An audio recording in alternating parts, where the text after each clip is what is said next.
recording. Awesome. All right, so let me go ahead and start sharing my screen. So that's Slack, not that window. Here we go. Okay, so today we're going to start talking a little bit about SQL. So first of all, what is SQL? SQL is a structured query language. Basically, it's a thing that lets us build cool databases. So you guys have been playing around with stuff in the back end with Python and JavaScript. You've been playing around with stuff in the front end, like HTML and CSS and JavaScript. And today is going to be returning more to the back end than the front end, but it's also still kind of a little bit of neither. So the databases are where we can pull data to use, and we can create that data using stuff like this very complicated looking SQL script. You can think of SQL basically and its databases kind of like Excel sheets. So if you imagine like a full database as being like one Excel document, and then you have multiple sheets living within that document, well, each of those sheets is basically going to be an individual SQL table. And let's see if this will load. There we go. This is like a little graphical description of what a database will look like. And that database is essentially the same thing as the cars database that we're going to play with in a little bit. So to summarize this whole thing is what's known as a SQL schema, or basically like one big giant database. And that database has 5 subtables.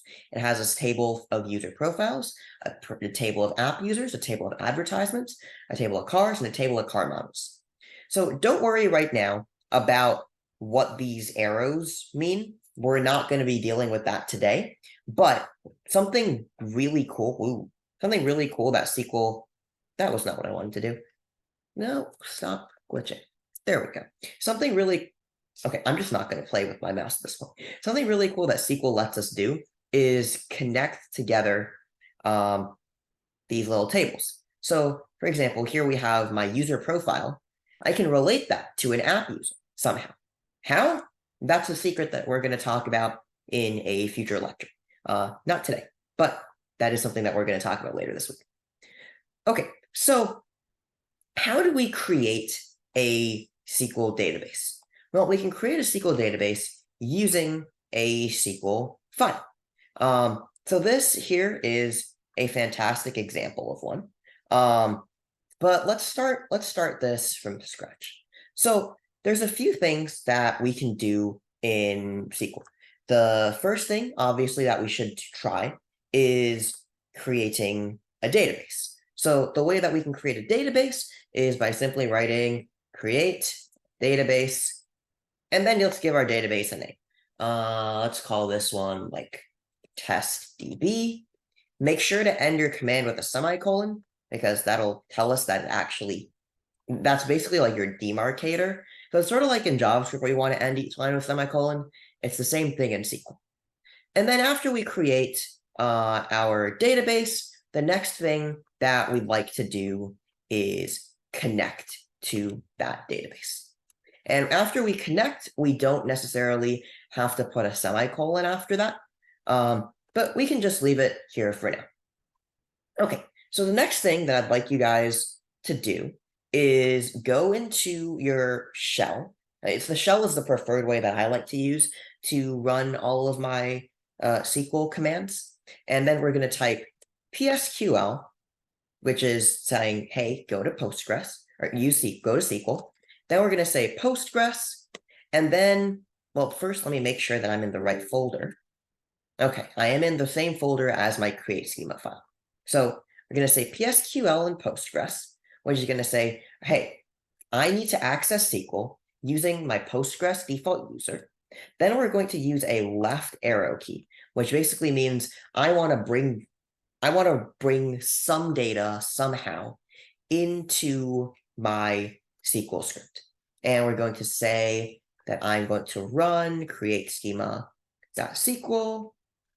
Database cars does not.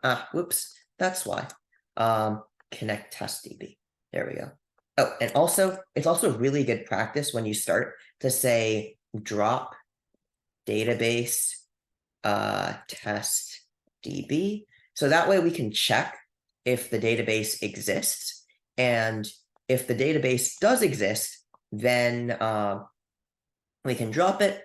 Otherwise, it won't drop. So we go find, where's my console? There we go. Let's try running that again.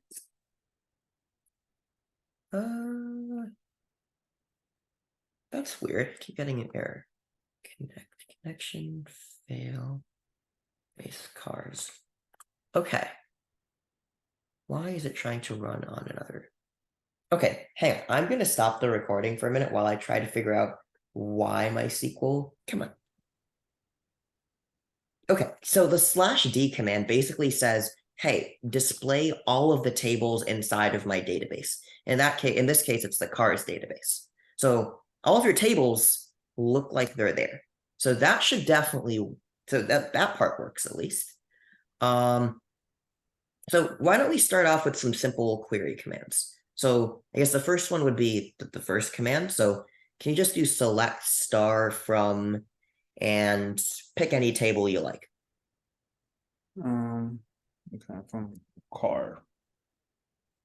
And semicolon. I swear I wasn't working earlier, but okay. All Well, right. it looks like it is now. So That looks good. Okay. Thank you. yep. Alrighty. So I'll go back to sharing my screen here in one split second. Come on. There we go. And console. Okay, so I prefer to do my work with SQL in the console here. However, you can also do this through your VS Code console. It's really up to you. So, but you'll get the same thing either way. So yeah, here I've checked that I'm in my cars database. That cars database is loaded up with all the stuff that was in our schema file. So what stuff was in our schema file? Well, let me switch windows. So again, we have our 5 tables. We have the first one's app user, we have a user profile, we have a car model, we have a car, and we have an advertisement. Okay, so what are each of these tables made of? What are all of these commands? So as I said back when I started, before the whole technical glitch happened, the first thing the SQL file does is it creates a new database, calls it cards. It says, hey, I need to connect to this database. After you connect to the database, it's going to create these 5 tables. The first table it's going to create is called app user. And app user has, let's see, 5 distinct fields. So the first field that's going to have is the account ID. And it says that this is so I guess to summarize the way SQL works is it's got a bunch of key value pairs. So here account ID is like the key, and this is whatever is inside your key, or the type of what is inside your key. So the type of account ID is serial primary key. What does that mean? So let me go back here. Let me actually just share my whole screen. It's probably a little easier. Let me go back here. And first, again, we'll type /d to just see everything inside our database. And let's start off with app user. So the way that we can see the whole app user is by saying select star from, and then I'm going to copy paste this with my semicolon, and let's max this. So what do we have here? Well, this is our table. So each row is going to be one person or one entry in the table. It has an account ID, a first name, a last name, an email, and a password. Now, the account IDs, as you'll see here, these go up sequentially. They start with 1 and then it goes all the way to 22, and it's got a bunch more. If we go back to the definition of account ID in our create table, that's what being a serial primary key basically means. So remember how I said that SQL is basically just like a giant Excel sheet, but slightly different? Well, in Excel, you have like the 1, 2, 3, 4, 5, blah, blah, blah, going down the left. for your table rows, the serial primary key has the exact same function. The serial primary key is something that is unique to every single entry in your table. So hypothetically, you could have James Butt be account number 1 and James Butt also be account number 5. But the only way that we know if these are two different people is because they have a distinct account ID. And again, that's what the serial primary key part means. Then we have first name and last name, which is text and not null. Well, what's that mean? Well, the data type of first and last name is, well, text, or basically a string. Yeah, these all look like strings, but also they can't be null. They can't be blank. And then an email is also going to be a text field. And then the password is also going to be a text field. And then the last bit down here, we don't really have to worry about this right now, but you can, when we're creating fields in SQL, you can also run checks on whatever's inside your field. So here it says like the first name is not just a space, the last name isn't just a space. You check that the email matches this reject string format, and we're checking that the length of our password is 8 characters or more. So this is basically how we can set up a SQL table and how we can view it. Are there any questions about how I can set up a table or what any of the stuff going on in this means?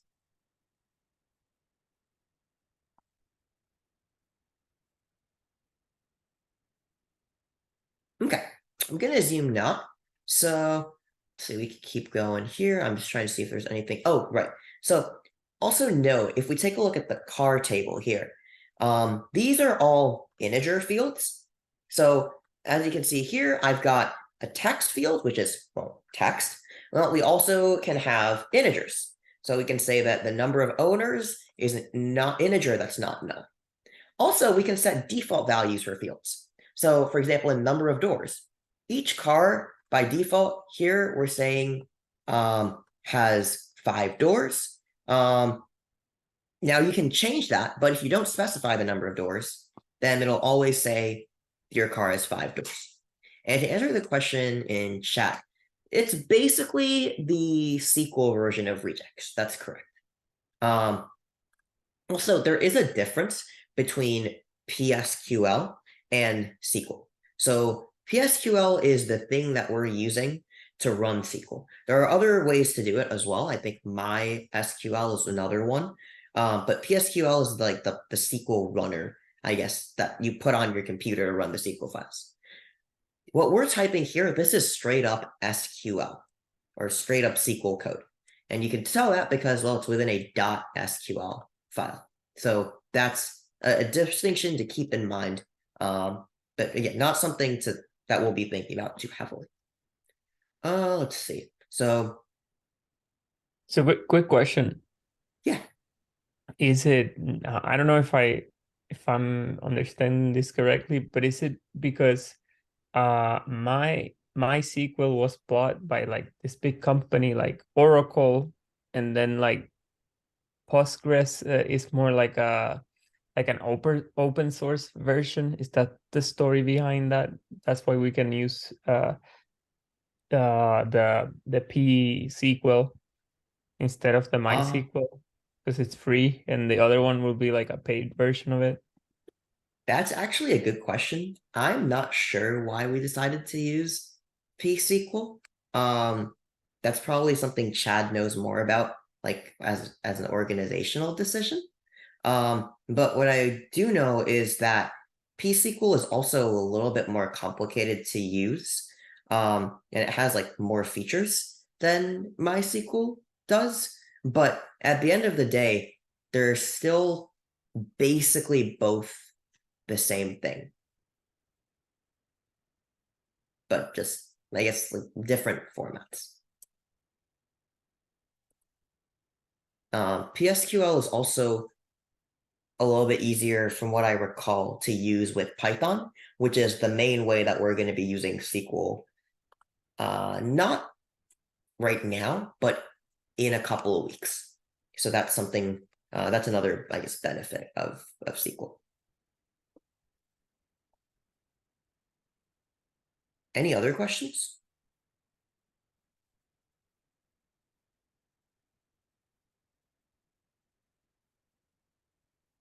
Okay, so there's a couple of other fields that I want to talk about in here. One of them is the advertisement date. So this one is a timestamp. So again, well, let me also just delete that space. So we also have a timestamp field, which is basically just like a time and date. So let's see if we can go here. Let's say we have select star from, yeah, let's do advertisement. And we can see what that field looks like. So as you can see here, we have a bunch of dates and times of the advertisement date. Now, also, if you don't want to keep hitting your enter key to see more, just type Q on your keyboard and that'll stop that from running, which is a very helpful feature. Now, there's one other thing that is good for us to know about SQL before I start talking about the queries, which is the main thing we're going to be doing today, which is what are these guys? So yeah, we have a table called advertisement. So it makes sense that our advertisement table has an advertisement ID. But why does it also have a car ID and a seller account ID? What do these mean? So what are these guys? Well, for that, I'm going to go back to my schema. I'm going to zoom in a little bit. Okay, perfect. So where's our advertisement? Our advertisement is right over here. So if we have an advertisement doesn't just act in isolation, right? There has to be like somebody who is the person who made the ad, who's selling the car. And also the advertisement has to be for a specific car itself. The way that we relate one table with another table in SQL is through these IDs here, or like this guy, that guy, etc. And this is what allows us to relate our tables together. This is also why SQL is a type of RDBMS, or a relational database management system. Because, well, you see here, we have a ton of different relations between each of these tables. User profiles related to account user, which is related to advertisement, which is related to car, which is related to car model. I mean, there's a lot of relationships going on here. So right now, we're only going to talk about a one-to-one relationship, which is the easy one, which we can set up by just saying references. So if we go back to that little schema here, and I say, hey, I have a specific car, it's got a VIN number, it's got a manufacturer year, etc. This car is a specific make and model. Well, the way I can relate the make and model of the car to that original car is by linking it through this ID. How do I set that up?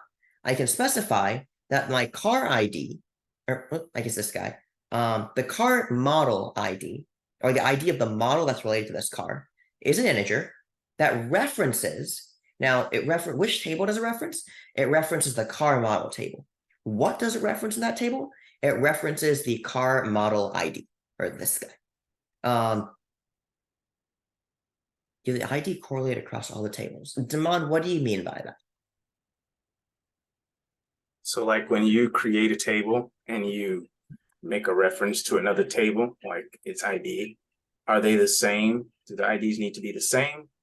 Are they like different IDs, but they just simply reference one another, so you can basically look at the information in one table and look at a user's ID, and then you can also go and find their car based off of their ID. Okay, gotcha. Exactly. Yeah. So this is like a perfect example. So if you look at, let's say, this advertisement table, right? Here, let's take advertisement number 1. So advertisement number 1 has a date. It's an advertisement for a car with ID number 1 and seller account with ID 59. So we can, we can select a specific car. We could say like select star from car where car ID equals 1. And we see here that the car that's being advertised is this guy. Oh, yeah, it's this guy. It's got 3 owners, got a registration and a year, etc. So we can see what car is being referenced here.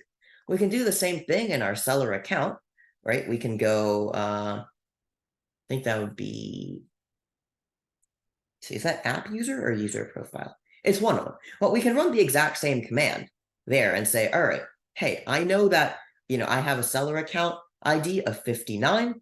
So select star from one of those tables where the account ID is 59.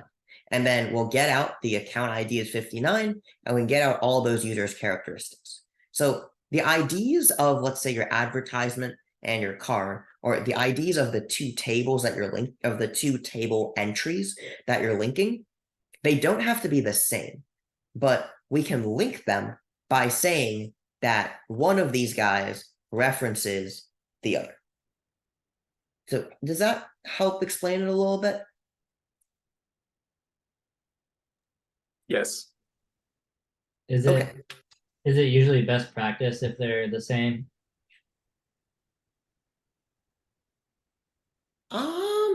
I don't think so. I honestly, it doesn't really matter if they're the same or not.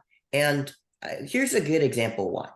So let's say that, I decided that I wanted to remove like half of my database and then put half back. If my database, let's say that my database for advertisement only has 26 cars in it right now. So if we're going to wipe out, let's say we're wipe out everything after 10. So all of these guys are goners. And then I'm going to start creating, let's say, new ones. So we have 1, 2, 3, 4, 5, 6, 7, 8, 9, 10. Those are all the same as the old ones. And let's say now that those all perfectly matched up with matching car IDs and matching seller account IDs. Now let's say that I created a new advertisement number 11, that links not just to car number 1, but that also links to car number like 5, for example, instead. So the IDs aren't the same, and there's nothing we can do to change them. So at the end of the day, you don't necessarily need, nor honestly, you don't even necessarily want a correspondence between like the IDs of one table and the IDs of another. You just need a way to reference them. That's all it's giving.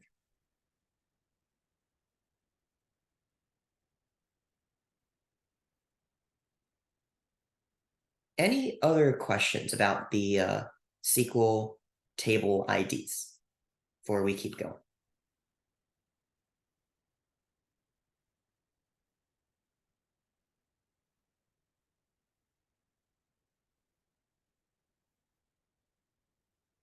Okay. Oh, and one other thing that's probably good to know as well. If you want to exit out of SQL, \Q will do the trick. And that gets you out of SQL. So that's a good thing to keep in mind. All right. So are there any questions about SQL table creation?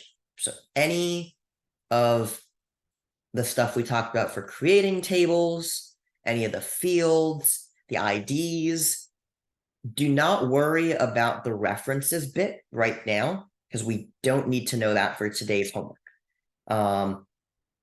But everything else should hopefully make sense. Does it, or are there any questions?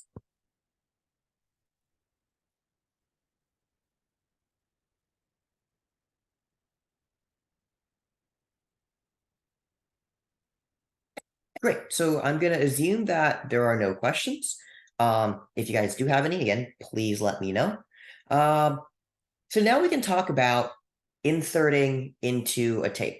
So as we see here, let's pull up our app user table. So we go back and run PSQL, and here I'll just say again /d, go to app user, and I'll say select star from app user, now put a semicolon, and we'll just end it here. So we see the format of our app user has an ID, the first name, the last name, the email, and a password. So if we go back to our SQL code here, and we want to add to our app user table. Well, what does this guy do? Well, at first it says, all right, I'm going to insert a bunch of values into this table. What values am I going to insert? Well, it's going to fill in each of the categories that we just talked about. So let me bring this guy. Let's move this over to here. So let's say for the first entry, it says, all right, I want the account ID to be the default value. So in this case, it's the first entry, so it'll be 1.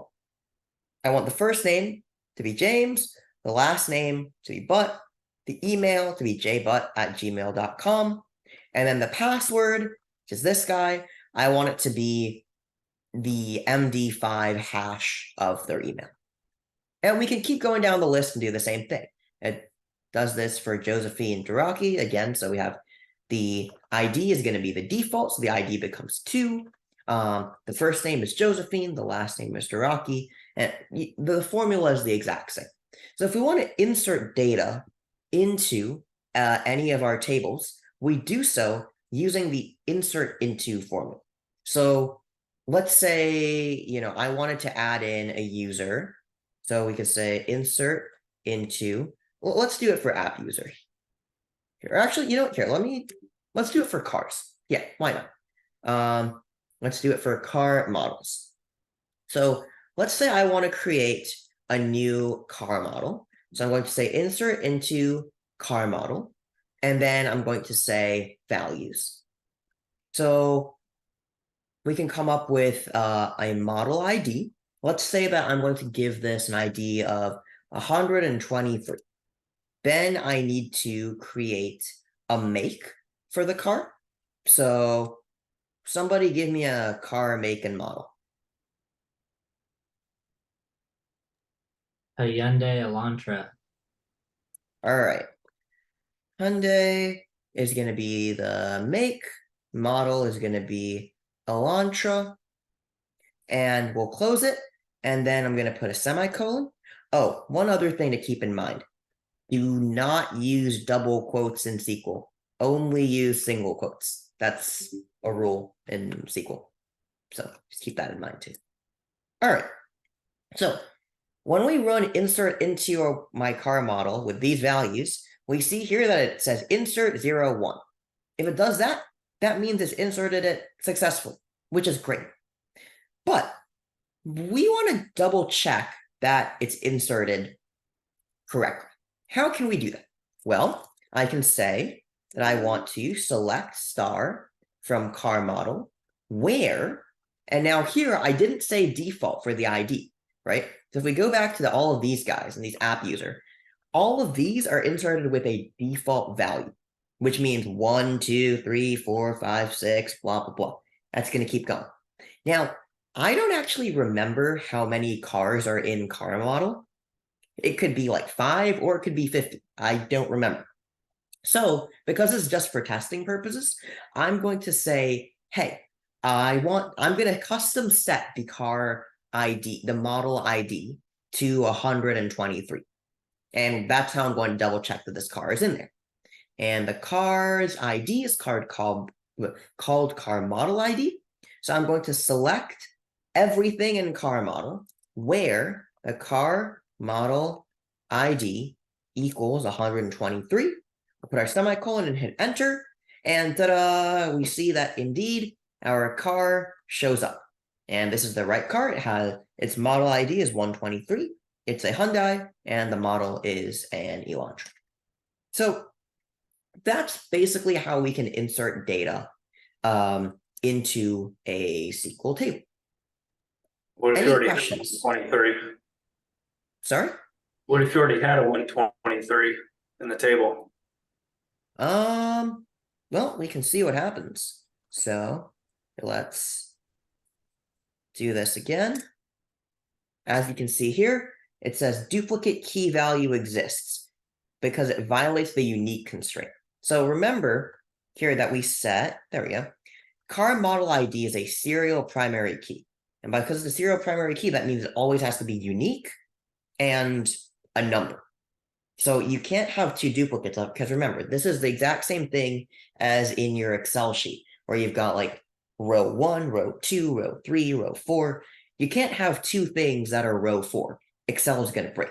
It's the exact same thing in SQL. You can't have two things that are row 123. If like you set up all the other values using default instead of an actual number, if you try to insert something that's like where an ID already exists, would you be able to like insert something into there and like all the other IDs would like shift down or something? You know what? Let's see. So let's say, okay, I'm pretty sure ID 6 exists. So let's try that. No, we get the exact same thing. So you can't just like insert into a SQL table. What you'd have to do is remove the row from your table and then insert a brand new row into it.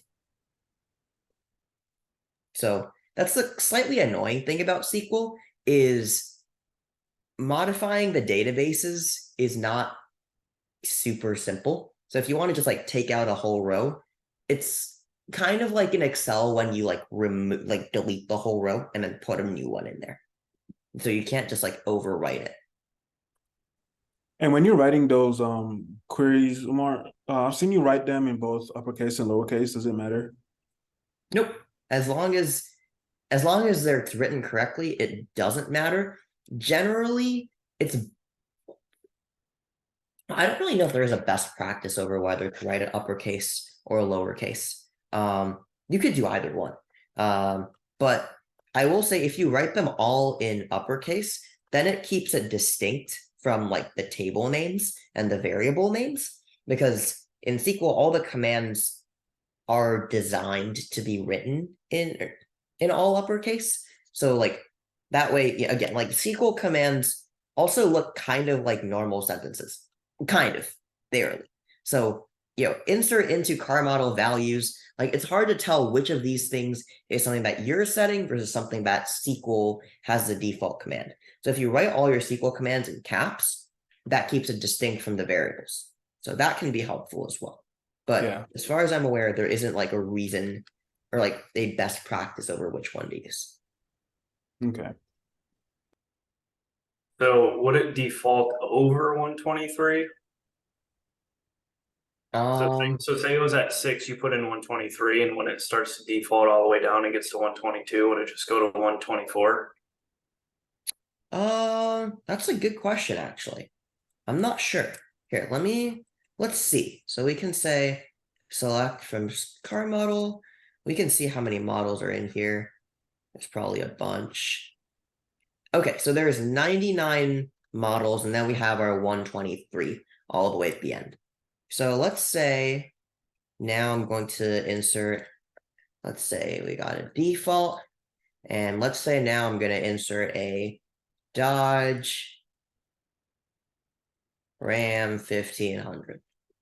So let's hit enter. It's inserted it. And now I want to select from car model where, and let's see, what's the name? So we could say make equals Dodge. And we see here that it's inserted it at car model ID is 100. So that would be the guy right above the 99. So I guess it basically just inserts it into any gap it finds. Okay, so once I got to 122, the next one, they would just jump to 124? Yeah, that would be correct. Okay. Yeah. Any other questions about inserting data into here? Is there any way to find out how many entries there are without counting or like going manually to the table? Yes, there are. And that is exactly what we're going to get to in probably less than 10 minutes. So, Okay. yeah. But before we jump into the how to select things, does anybody have questions about how we can insert things into the tables? All right, cool. So real quick, I'm going to exit my SQL database because there's one thing I want to show you guys, and that is how we can run SQL queries. So let's say I'm going to call this query file.sql, gonna make a query file and see if I can check my. Oh, I think I'll have to exit out of this. Okay, well, here, let me not do that right now then. Actually, what folder? Okay, I'm not gonna play with this right now. But if we were to create a separate file in SQL that has like all of this stuff in it, and let's say that I wanted to, select everything from pick a table, any table. Let's say I want to select all my user profiles. No, I did not want to do that. I said user profile. There we go. I have this lying in some random SQL file over here. How can I run that? Well, the way we can do this is by saying, let's go up to our SQL command. So here we're running SQL on the localhost on port 5432 with user Postgres in the cars database. And if we wanted to run a file or run a SQL file on this, we would do so by saying query file.sql using that little left-hand arrow. Now, obviously, this won't work right now because inside here, which is in this weird Docker root area, not quite sure where that resides, but my query file does not live there. However, if I was outside of a Docker container and I just ran SQL normally, that would load up our data perfectly fine. And if we go into our Docker file here, it says that we're going to copy over our init.sql into this Docker entry point, which resides right inside here.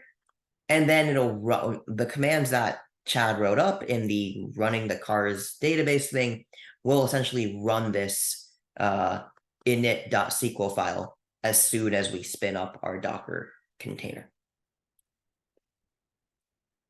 But if we were not in Docker, again, then we would be able to use this little left-hand equal or less than sign and then write out the .sql file name, and we'd be able to run our query in there.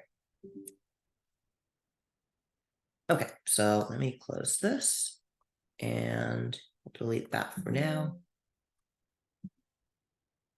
Yes, there we go. Perfect. Okay, so now we're going to go to the stuff that Joyce was talking about. So let me go up here and go to cars, get back into my database, make sure all my tables are still there.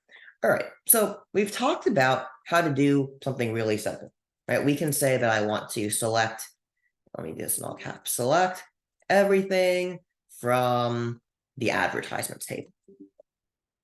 Now that's great. We have like literally like 100 rows in this table, which do I really want all 100 of these advertisements? Maybe not. Let's say that I only wanted to get, and also we could say that I don't want to get every single row in this. Let's say, or column. Let's say I only wanted to focus on the advertisement dates. So how can I just get the advertisement dates from SQL? Well, we can tell it to select a specific column. So here, let me pull up this guy one more time. Oh, where'd it go? Here we go. So if let's say I only wanted to get the date column. So this is the name of the column. I would say select the advertisement date from, what's the name of this table, is advertisement. And as you can see, now the only column I'm getting back is the advertisement date column. Nice and simple. Now, there's some other things that we can do as well.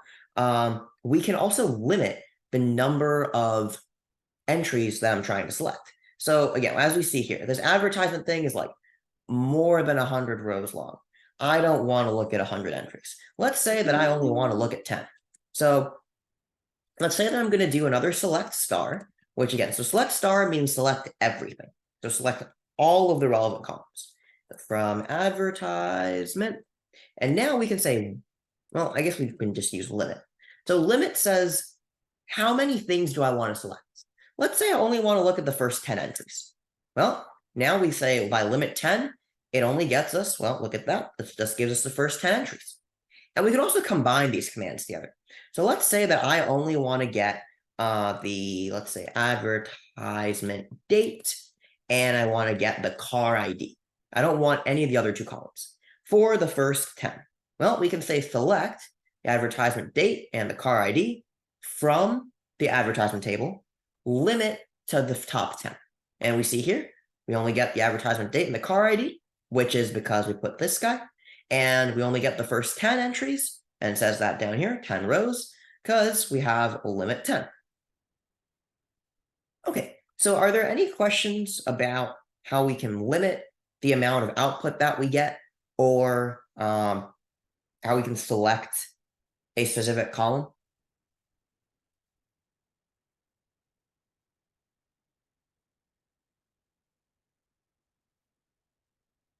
Okay, I'm going to assume no. So let's go and let's play with a different table.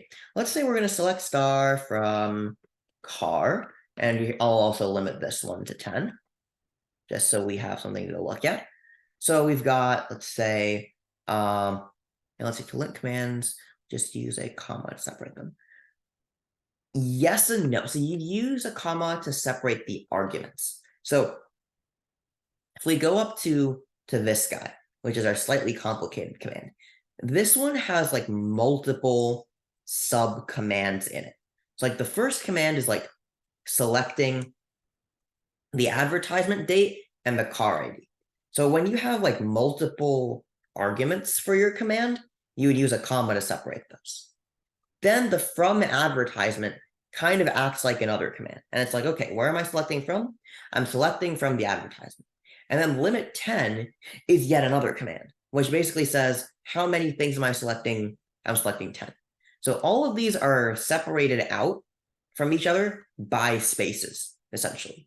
And then to separate the components of your command, you can use commas depending on this particular command.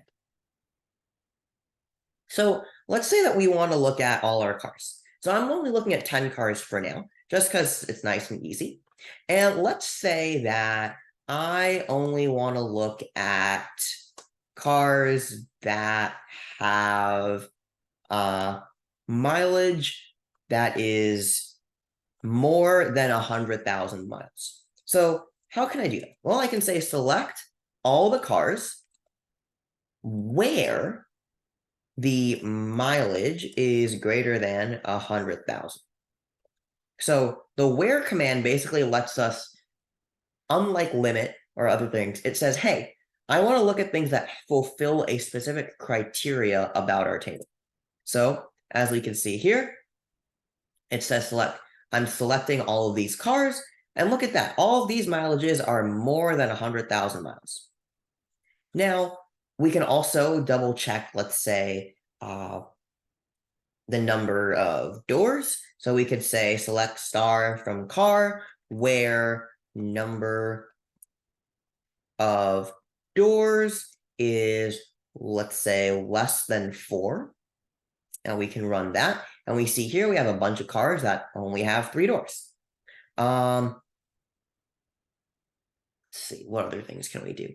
Oh, we can also check if something is within a value.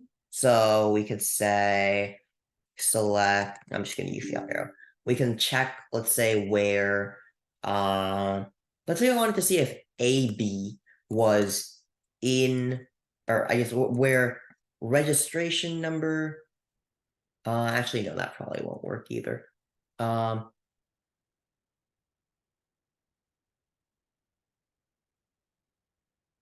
Here, yeah, we could also say, let's say we wanted to check for all the cars where the manufacturing number was 2009. So we could check that by saying manufacturer year equals 2009. And here we get that there's 22 cars that were all manufactured in 2009. Let's see, what are some other things that we could do? We can check if, let's say, the registration number has an AB in it. So we could say where registration number Where's our registration number? Registration number is like, and now this is where our regex comes in handy. Again, yes, we will keep using regex for a little while. So if we want to check if the registration number has an AB in it, we can say that there is, let's say, a wild card, and then put our AB, and then another wild card, and then we hit run, and we see here that there's 3 registrations that have an AB inside it. We've got this guy that starts with an AB, and this guy that has an AB in the middle. Let's see. So now I think it's probably a good time to move on to Joyce's question from before about counting things. But before we do, does anybody have any questions about how we can use the commands like where, what arguments we can give it, what other things did we run? Limit, from, selecting specific columns. Any questions about any of that?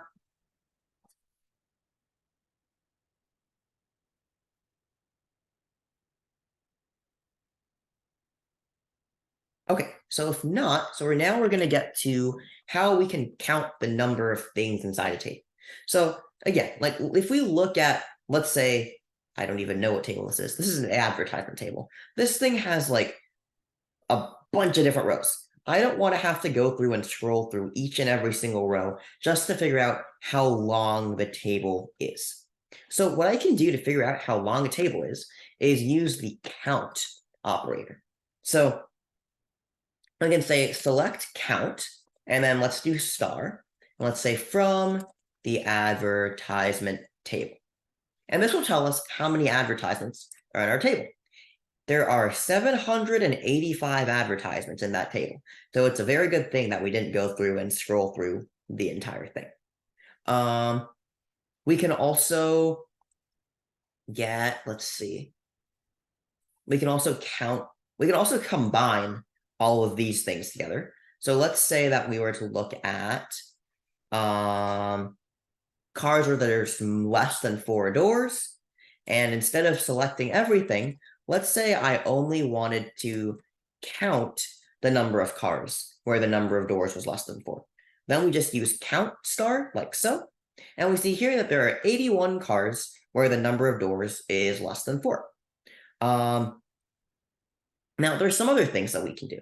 So let's say that I for some reason, needed to figure out the newest car that has less than 4 doors.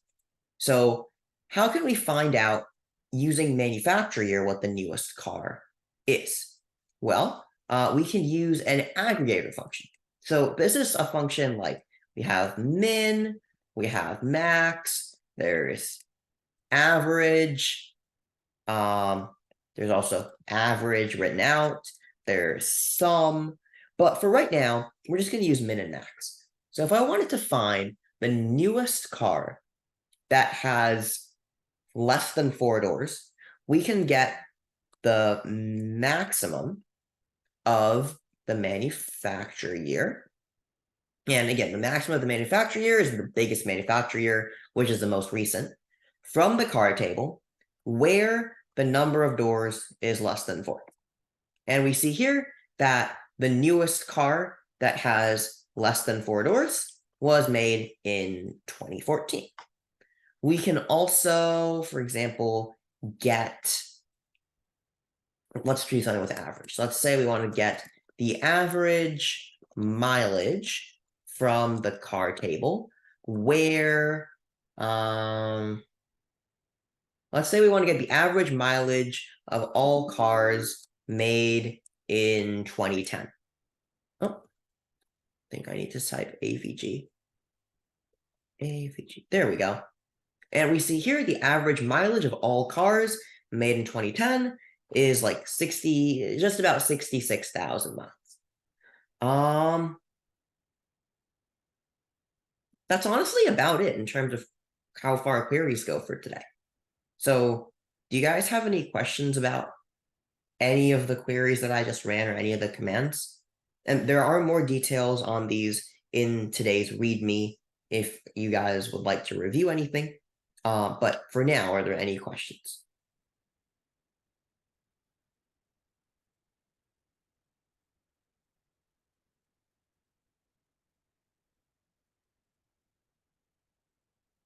Okay, so I'm gonna go